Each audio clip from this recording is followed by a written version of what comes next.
ಅವಳನ್ನ ನೀನು ಮದ್ವೆ ಮಾಡ್ಕೊಂಡೆ ಅಂತಂದ್ರೆ ಇನ್ನು ನಾನು ಬದುಕಿದ್ದು ಏನೋ ಪ್ರಯೋಜನ?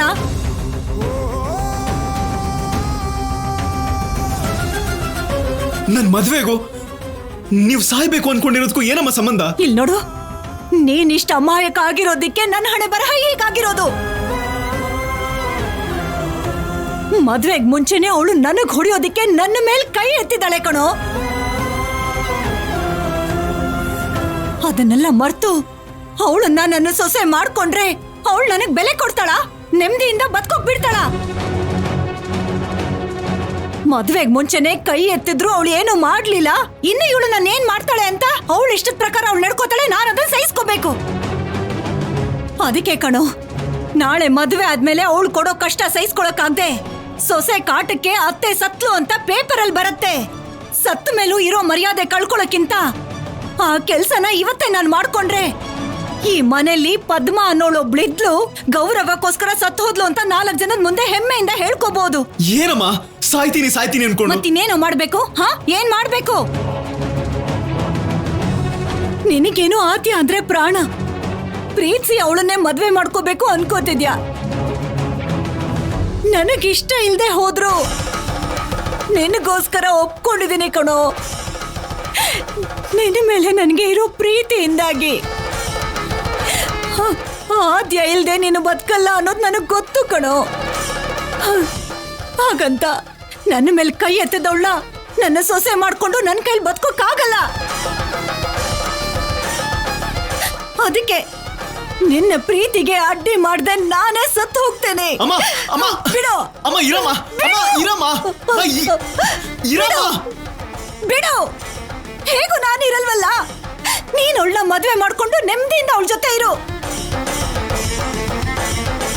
ನಿಮ್ಮನ್ನೇ ದೂರ ಮಾಡ್ಕೊಂಡು ನಾನು ಹೇಗಮ್ಮ ಖುಷಿಯಾಗಿರ್ತೀನಿ? ನಾನ್ ಸತ್ರೆ ಏನಂತೋ ಆದ್ಯ ಇರ್ತಾಳಲ್ಲ. ಅವಳು ನನಗಿಷ್ಟ ಆದ್ರೂ ಇಷ್ಟ ಆಗದೆ ಹೋದ್ರು ನಿನಗಿಷ್ಟ ಆಗಿದ್ದಾಳೆ. ನನಗೆ ಅವಮಾನ ಮಾಡಿದ್ರು ನಿನ್ನ ಪ್ರೀತಿಸ್ತಾ ಇದ್ದಾಳೆ. ಅಮ್ಮ, ನಾನು ನಿಮ್ಮನ್ನ ದೂರ ಮಾಡ್ಕೊಂಡು ಅವಳಿಗೆ ಹತ್ರ ಆಗ್ತೀನಿ ಅಂತ ಹೇಗೆ ಅನ್ಕೋತೀರಾ? ಆದ್ರೆ ನೀನು ಪ್ರೀತಿಸಿರೋ ಆದ್ಯನ ನೀನು ದೂರ ಮಾಡ್ಕೊಳಲ್ವಲ್ಲ. ಅಂದ್ರೆ ನಿನಗಿಂತ ನನಗೆ ಆ ಆದ್ಯನೇ ಹೆಚ್ಚು ಅಂತ ಹೇಳ್ತಿದ್ಯಾ? ಅಮ್ಮ ಸತ್ತೋದ್ರು ಪರವಾಗಿಲ್ಲ, ಪ್ರೀತಿಸಿದ ಹುಡುಗಿ ಹತ್ರ ಆದ್ರೆ ಸಾಕು ಅನ್ಕೋತೀನಿ ಅಂತ ಹೇಗಮ್ಮ ಯೋಚನೆ ಮಾಡಿದೆ? ಅಮ್ಮ, ನನಗೆ ಮೊದಲು ನೀನಾದ್ಮೇಲೆ ಬೇರೆಯವರಲ್ಲ. ನಾನಾದ್ಮೇಲೆ ಬೇರೆಯವರು ಅಂತ ನೀನ್ ಹೇಳಿದ್ರು ನಾಳೆ ಮದ್ವೆ ಆದ್ಮೇಲೆ ಆದ್ಯ ಹಾಗ ಅನ್ಕೊಳಲ್ವಲ್ಲ. ಕೈ ಎತ್ತಿದ್ರು ಏನು ಮಾಡದಿರೋ ಮಗ ನಾಳೆ 4 ಬಾರ್ಸಿದ್ರೆ ಏನ್ ಮಾಡ್ತಾನೆ ಅನ್ಕೊಂಡ್ರೆ? ಬೇಡ ಕಣೋ, ನನಗೋಸ್ಕರ ನಿನ್ ಪ್ರೀತಿನ ದೂರ ಮಾಡ್ಕೋಬೇಡ. ನೀನ್ ನಿನ್ ಪ್ರೀತಿನ ತ್ಯಾಗ ಮಾಡಬೇಡ. ಅಮ್ಮ, ಆದ್ಯನ್ಗೋಸ್ಕರ ನೀನೇ ಪ್ರಾಣ ಬಿಡಬೇಕು ಅಂದ್ರೆ ನನ್ಗೆ ಆದ್ಯನೇ ಬೇಡಮ್ಮ.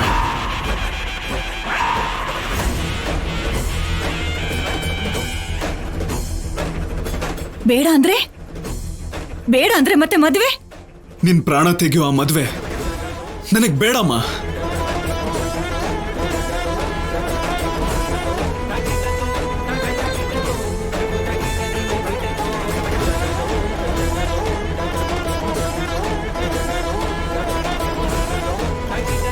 ನಿಜವಾಗ್ಲೂ ನನ್ಗೋಸ್ಕರ ಈ ಮದ್ವೆ ಬೇಡ ಅಂತ್ಯಾ? ಇಲ್ಲ ಕಡೋ, ನೀನು ಬೇಡ ಅಂದ್ರೂ ಅದಕ್ಕೆ ನೀನು ಮನ್ಸು ಒಪ್ಕೊಳ್ಳೋದಿಲ್ಲ. ಆವೇಶದಲ್ಲಿ ಇವಾಗ ನೀನ್ ಮಾಡ್ಕೊಳ್ಳಲ್ಲ ಅಂತಂದ್ರು ಆಮೇಲೆ ನಿನ್ ಮನ್ಸು ಬದಲಾಗತ್ತೆ. ನಿನ್ ವಿಷಯದಲ್ಲಿ ನನ್ ಮನ್ಸು ಬದಲಾಗಲ್ಲ ಅಮ್ಮ.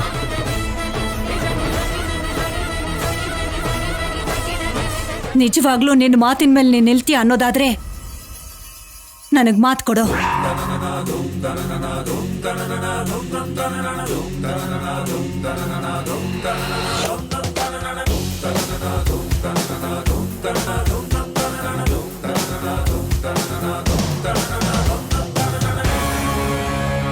ಯಾಕೋ, ನೀನೇ ತಾನೇ ಹೇಳಿದ್ದು ನನಗಿಂತ ಹೆಚ್ಚು ಯಾರು ಇಲ್ಲ ಅಂತ. ನನಗ್ ಗೊತ್ತು ಕಣೋ, ಆಡೋ ಮಾತಿನಷ್ಟು ಸುಲಭ ಅಲ್ಲ ಮನ್ಸಿಗಿಷ್ಟ ಆಗಿರೋರ್ನ ದೂರ ಮಾಡ್ಕೊಳ್ಳೋದು. ಅದಕ್ಕೆ ನಿನಗೂ ಆದ್ಯನ್ಗೂ ಅಡ್ಡಿ ಮಾಡ್ದೆ ನಾನೇ ಹೋಗ್ತೀನಿ ಅಂತ ಹೇಳ್ತಿರೋದು. ನಾನು ಹೋದ್ಮೇಲೆ ನೀನ್ ಏನೇ ಮಾಡಿದ್ರು ಹೇಗೆ ಇದ್ರು ಕೇಳೋರು ಯಾರು ಇರಲ್ಲ. ಪಾರ್ವತಿ, ನೀನ್ ಹೋಗಿ ಹೊಸ ಬೆಂಕಿ ಪಣ್ಣ ತಗೊಂಡ್ ಬಾ. ಹಾ ಆಯ್ತದ್ಕೆ. ಅತ್ತೆ ಹೋಗ್ಬೇಡಿ.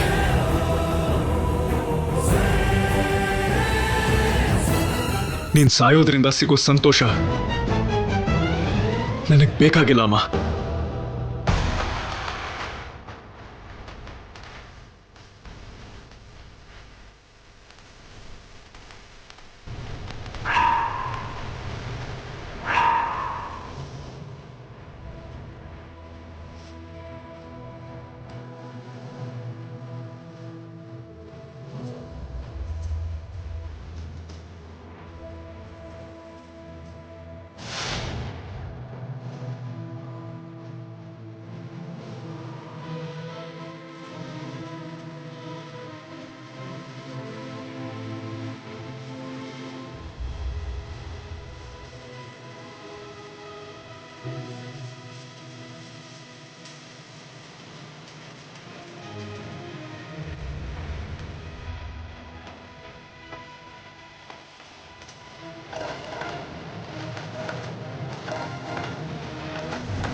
ನಿಮ್ಮಿಷ್ಟದ ಪ್ರಕಾರನೇ ನಾನು ಈ ಮದುವೆ ಮಾಡ್ಕೊಳಲ್ಲ. ಸೀನು, ನೆನ್ಪಲ್ಲಿಟ್ಕೋ, ಅಮ್ಮನ ಮೇಲೆ ಆಣೆ ಮಾಡಿ ಮಾತು ಕೊಟ್ಟಿದ್ಯಾ. ಮಾತಿಗೆ ತಪ್ಪಬಾರ್ದು. ನಿನ್ ಮೇಲೆ ಆಣೆ ಮಾಡಿ ಆ ಮಾತನ್ ತಪ್ಪಲ್ಲ ಅಮ್ಮ. ಆದ್ರೆ ಹಾ, ಆದ್ರೆ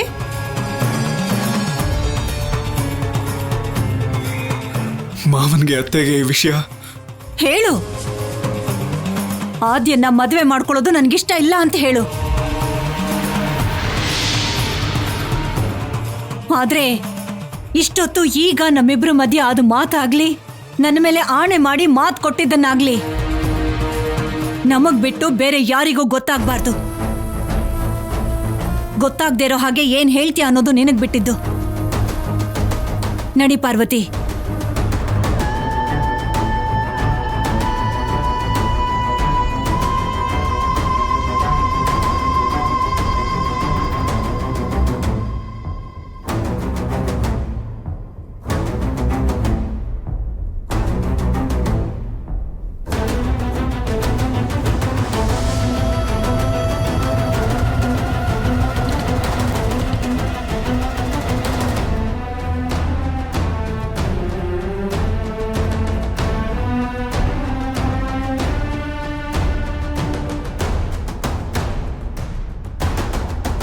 ನಮಸ್ಕಾರ ಪುರೋಹಿತರೆ. ನಮಸ್ಕಾರ ಅಮ್ಮ. ನಮಸ್ಕಾರ. ಮುಹೂರ್ತಕ್ಕೆ ಬೇಕಾದ ಎಲ್ಲ ಏರ್ಪಾಡುಗಳು ನಾನು ಮಾಡಿದ್ದೀನಿ. ಒಂದ್ಸಲ ನೀವು ನೋಡ್ಬಿಡಿ. ಇನ್ನೂ ಏನಾದ್ರೂ ಬೇಕಿದ್ರೆ ಹೇಳಿ, ನಾನು ಎಲ್ಲ ತೆಕ್ಕೊಡ್ತೀನಿ. ನಿಮಗೆ ಹೇಳೋಂಥದ್ದೇನಿದೆಯಮ್ಮ? ಇಲ್ಲ ಪುರೋಹಿತ್ರೆ, ಮುಖ್ಯವಾದ ಕಾರ್ಯಕ್ರಮ, ಅದರಲ್ಲೂ ನಮ್ಮನೇಲಿ ನಡೀತಾ ಇರೋ ಮೊದಲನೇ ಶುಭ ಕಾರ್ಯ ಅಲ್ವಾ. ನೀವೇ ಹತ್ರ ಇದ್ದು ನೋಡ್ಕೊಳ್ಳಿ ಪುರೋಹಿತ್ರೆ. ಆಗ್ಲಿ ಯಜಮಾನ್ರೆ. ನಿಶ್ಚಿತಾರ್ಥದ ಜೊತೆಗೆ ಮದ್ವೆಗೂ ಕೂಡ ಒಂದು ಒಳ್ಳೆ ಮುಹೂರ್ತನ ಇಟ್ಕೊಟ್ಬಿಡಿ. ರಾಜಾರಾಮ್ ಅವರು ಆಗ್ಲೇ ಹೇಳಿದಾರಮ್ಮ. ದಿವ್ಯವಾದ ಮುಹೂರ್ತ ನೋಡಿ ಇಡ್ತೀನಿ. ಯಜಮಾನ್ರೆ, ಹುಡುಗನ್ ಕಡೆಯವರು ಹುಡುಗಿ ಕಡೆಯವರು ಯಾರು ನಿಶ್ಚಯ ತಾಂಬೂಲಗಳನ್ನ ಬದಲಾಯಿಸ್ಕೋತಾರೋ ಅವರು ಮುಖ್ಯವಾಗಿ ಬೇಗ ರೆಡಿಯಾಗಿ ಬರಬೇಕು.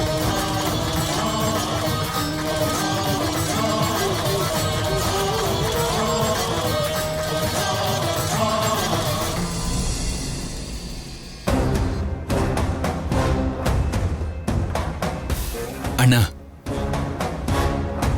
ಆದ್ಯನ್ ಪರವಾಗಿ ನಿಶ್ಚಯ ತಾಂಬೂಲನ ನೀವೇ ತಗೋತಾ ಇರುವಾಗ ಅತ್ಗೆ ಮತ್ ನೀವು ಬೇಗ ರೆಡಿಯಾಗಿ ಬನ್ನಿ.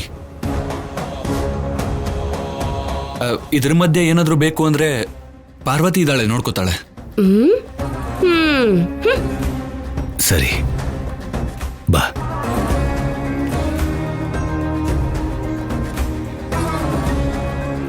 ಬಾವ ಸೀನು ಪರವಾಗಿ ತಾಂಬೂಲ ನೀವೇ ತಗೋಬೇಕಾಗಿರೋದ್ರಿಂದ ನೀವು ಕೂಡ ಹೋಗಿ ರೆಡಿಯಾಗಿ ಬನ್ನಿ. ಹಾ ಸರಿ ಸರಿ ಹೋಗಕ್ಕ. ಮನೆಯವ್ರು ಇಲ್ದೇ ಇದ್ರು ಅವಳ ಅದೃಷ್ಟ ನೋಡು ಎಲ್ಲ ಜೋರಾಗೆ ನಡೀತಿದೆ. ಯಾರ ಬಗ್ಗೆ ಹೇಳ್ತೀರತ್ತಮ್ಮ? ಇನ್ಯಾರು ಆ ಆದ್ಯ ಬಗ್ಗೆ. ಅಮ್ಮ ಇಲ್ಲ, ಅಪ್ಪ ದೂರ ಇದ್ದಾರೆ. ಆದ್ರೂ ಹೆತ್ತೋರ್ಗಿಂತ ಜಾಸ್ತಿನೇ ಅವಳ ಬಗ್ಗೆ ಯೋಚನೆ ಮಾಡೋ ಭಾವ ಮತ್ತೆ ತಂಗಿಯಮ್ಮನಂತರು ಸಿಗ್ಬೇಕು ಅಂತಂದ್ರೆ ಆ ಅದೃಷ್ಟ ಎಲ್ರಿಗೂ ಇರಲ್ಲ ಬಿಡಿ. ಆ ಊರವರೆಲ್ಲ ಆಡ್ಕೊಳ್ಳೋ ಅದೃಷ್ಟನೋ ಎಲ್ರಿಗೂ ಸಿಗಲ್ಲ ಬಿಡು. ಅಮ್ಮ ಏನ್ ಮಾತು ಅಂತ ಆಡ್ತೀಯ? ಆದ್ಯಂಗಿಲ್ ಬೇರೆಯವ್ರು ಯಾರಿದ್ದಾರೆ? ಅತ್ತಿಗೆ ತಂಗಿ ಮಗಳು ಅಂದ್ಮೇಲೆ ನಮಗವಳು ಬೇರೆಯವಳು ಹೇಗಾಗ್ತಾಳೆ? ಹೆತ್ತವರು ಮಕ್ಕಳಿಗೆ ಹೇಗೋ ಒಂದು ಮಾಡ್ತಾರೆ. ಸ್ವಂತ ಮಕ್ಕಳು ಇಲ್ದಿದ್ರು ಸ್ವಂತ ಮಗಳ ಹಾಗೇನೆ ಎಲ್ಲ ಮುಂದೆ ನಿಂತು ನೋಡ್ಕೋತಾ ಇದ್ದಾರೆ ಅಣ್ಣ. ಅದಕ್ಕೆ ಅಣ್ಣನ ಒಳ್ಳೆತನಕ್ಕೆ ನಿನ್ ಮಾತಿಂದ ಅವಮಾನ ಮಾಡಬೇಡ ಅಮ್ಮ. ಅಯ್ಯೋ ರಾಮ, ಈಗ ನಾನೇನಂದೆ? ಆದ್ಯ ಅದೃಷ್ಟವಂತೆ ಅಂತ ಹೇಳಿದೆ ಅಷ್ಟೇ. ನೀವು ಹೊಟ್ಟೆ ತುಂಬಾ ತಿಂತೀರಿ ಅನ್ನೋದಕ್ಕೂ ದನದ ತರ ತಿಂತೀರಿ ಅನ್ನೋದಕ್ಕೆ ತುಂಬಾ ವ್ಯತ್ಯಾಸ ಇದೆ ಅತ್ತೆಮ್ಮ. ಏನ್ ಶಿವರಾಜ್, ಕರೆಕ್ಟ್ ಅಲ್ವಾ? ಅಮ್ಮ ಮಾತಾಡ್ತಾನೆ ಇರ್ತಾಳೆ. ನೀವು ಹೋಗಿ ರೆಡಿಯಾಗಿ ಬನ್ನಿ ಬಾವ. ಹಾ ಸರಿ ಸರಿ. ಏನೇ ಪದ್ಮ ರೆಡಿ? ಪಾರ್ವತಿ, ಪುರೋಹಿತರಿಗೆ ಏನಾದ್ರೂ ಬೇಕಾ ಕೇಳು.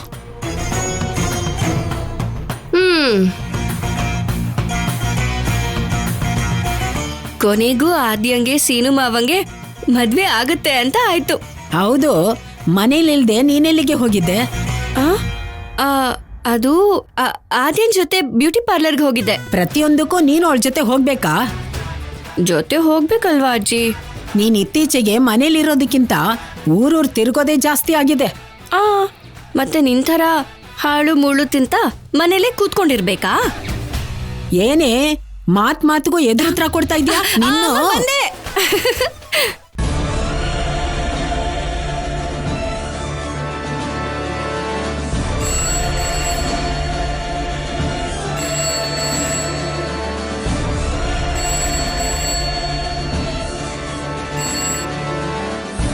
ಹಲೋ ಹಲೋ ರಾಜಲಕ್ಷ್ಮಿ, ನಾನಮ್ಮ ನಿಮ್ಮತ್ತೆ.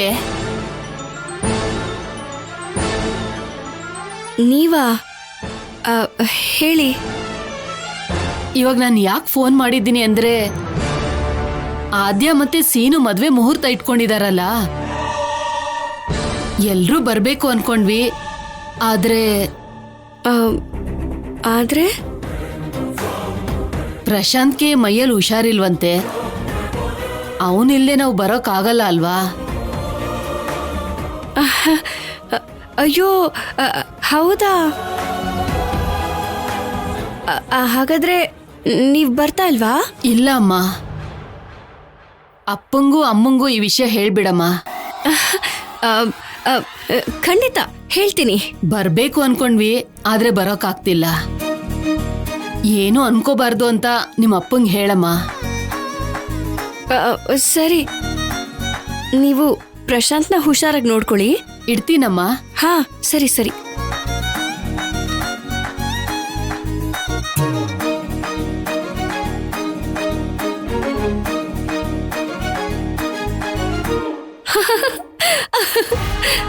ಏಯ್, ಯಾರೇ ಫೋನಲ್ಲಿ ಅಂತ ಕೇಳಿದ್ರೆ ಹೇಳೋದ್ ಬಿಟ್ಬಿಟ್ಟು ನಗ್ತಿಯಲ್ಲೇ?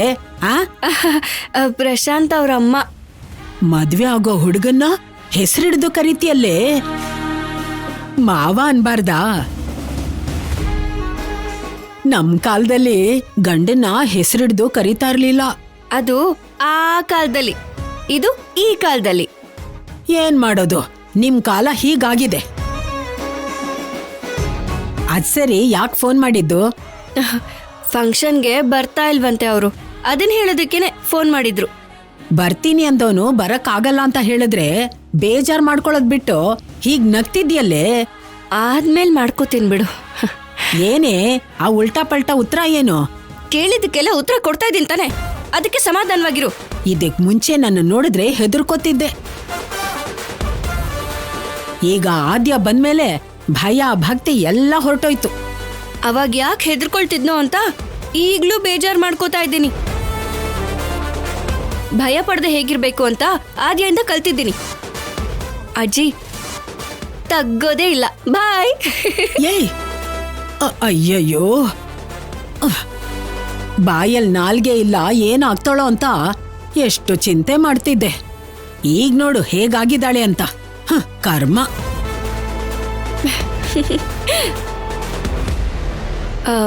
ಆದ್ಯಾ, ಕೆಳಗಡೆ ನಿನ್ ಮದ್ವೆಗೆ ಮುಹೂರ್ತ ಇಡೋದಿಕ್ಕೆ ಏರ್ಪಾಟ್ ಮಾಡ್ತಿದ್ದಾರೆ. ಪುರೋಹಿತರು ಕೂಡ ಬಂದ್ಬಿಟ್ರು. ನಿಮ್ಮಿಬ್ರನ್ನು ಒಂದ್ ಮಾಡೋದಕ್ಕೆ, ಮುಹೂರ್ತ ಇಡೋದಕ್ಕೆ ಅಮ್ಮ ಅಪ್ಪ ಎಲ್ಲರೂ ಎಷ್ಟು ಖುಷಿಯಿಂದ ಇದ್ದಾರೆ ಗೊತ್ತಾ?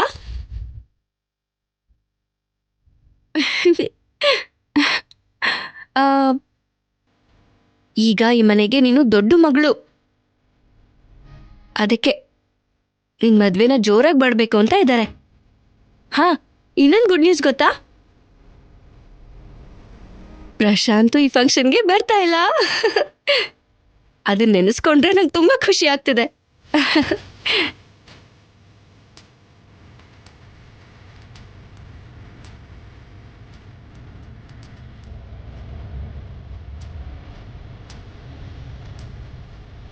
ಆದ್ಯಾ, ನಮ್ಮಿಬ್ರಿಗೂ ಗೊತ್ತಿಲ್ಲದೆ ಇರೋ ಹಾಗೆ ನೀನೆಲ್ಲೋ ನಾನೆಲ್ಲೋ ಬೆಳೆದ್ವಿ. ಆದ್ರೆ ಆ ದೂರ ನಮ್ಮಿಬ್ರ ಸಂಬಂಧನ ಹಾಳು ಮಾಡ್ಲಿಲ್ಲ.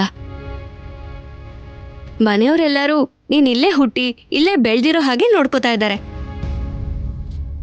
ಅದಕ್ಕೆ ಈ ಮನೆ ದೊಡ್ಡ ಮಗಳ ಸ್ಥಾನದಿಂದ ನಿನ್ ಮದ್ವೆ ಎಲ್ರ ಕೈಯಾರೆ ಮಾಡ್ಬೇಕು ಅಂತ ನೋಡ್ತಿದ್ದಾರೆ. ನಿನ್ಗೂ ತುಂಬಾ ಖುಷಿ ಆಗ್ತಿದೆ ಅಲ್ವಾ?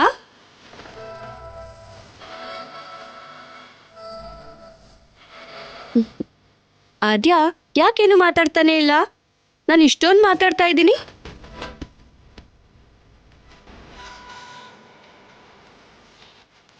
ಆದ್ಯಾ,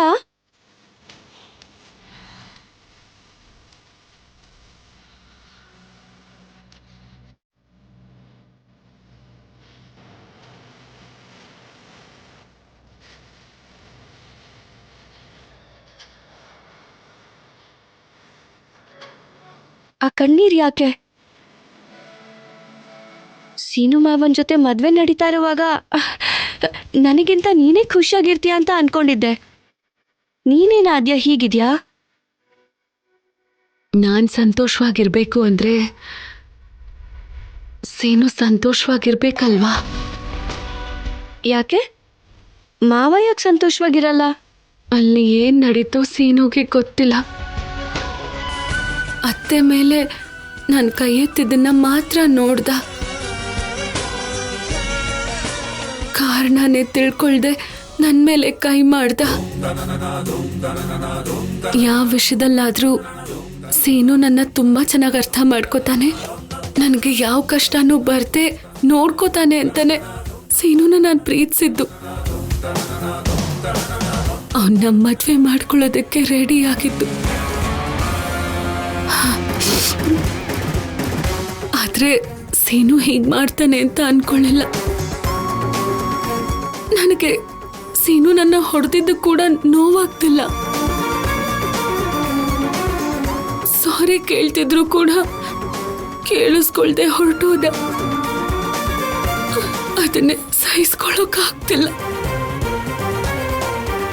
ಈ ಮನೇಲೆಲ್ರೂ ನಮ್ಮ ಮದ್ವೆ ಮಾಡ್ಬೇಕು ಅಂತ ಇಷ್ಟು ಆನಂದವಾಗಿ ಏರ್ಪಾಡು ಮಾಡ್ತಿದ್ರೆ ಹೀಗೆ ಯಾಕೆ ನಡೀತಿದ್ಯೋ ನನಗರ್ಥ ಆಗ್ತಿಲ್ಲ. ಆದ್ಯಾ, ಸಮಾಧಾನ ಮಾಡ್ಕೊ. ಅತ್ತೆ ಅಂದ್ರೆ ಮಾವನ್ಗೆ ತುಂಬಾನೇ ಇಷ್ಟ. ಅದಕ್ಕೆ ಹಿಂದೆ ಮುಂದೆನೂ ಯೋಚನೆ ಮಾಡ್ದೆ ನಿನ್ ಮೇಲೆ ಕೈ ಮಾಡಿರ್ತಾನೆ ಅಷ್ಟೆ. ಅತ್ತೆ ಕಂಡ್ರೆ ಇಷ್ಟ ಅಂದ್ ಮಾತ್ರಕ್ಕೆ ನೀನ್ ಇಷ್ಟ ಇಲ್ಲ ಅಂತ ಏನಿಲ್ವಲ್ಲ. ನೀನಂದ್ರೆ ಮಾವಂಗೆ ತುಂಬಾ ಇಷ್ಟ, ತುಂಬಾ ಪ್ರೀತಿ ಅಂತ ನನಗೆ ಗೊತ್ತಿದೆ. ಸ್ವಲ್ಪ ಹೊತ್ತಲ್ಲಿ ಮದ್ವೆಗ್ ಮುಹೂರ್ತ ಬೇರೆ ಇಡ್ತಿದಾರಲ್ಲ, ಆ ಟೈಮಲ್ಲಿ ನೀನ್ ಬೇರೆ ಹೀಗೆ ಕೂತ್ಕೊಂಡ್ರೆ ಹೇಗೆ? ಕಣ್ಣೀರೆಲ್ಲ ಹಾಕ್ತಿದ್ಯಲ್ಲ. ನೋಡು, ಮಾವನ್ ಜೊತೆ ನಾನ್ ಮಾತಾಡ್ತೀನಿ, ಸರಿನಾ?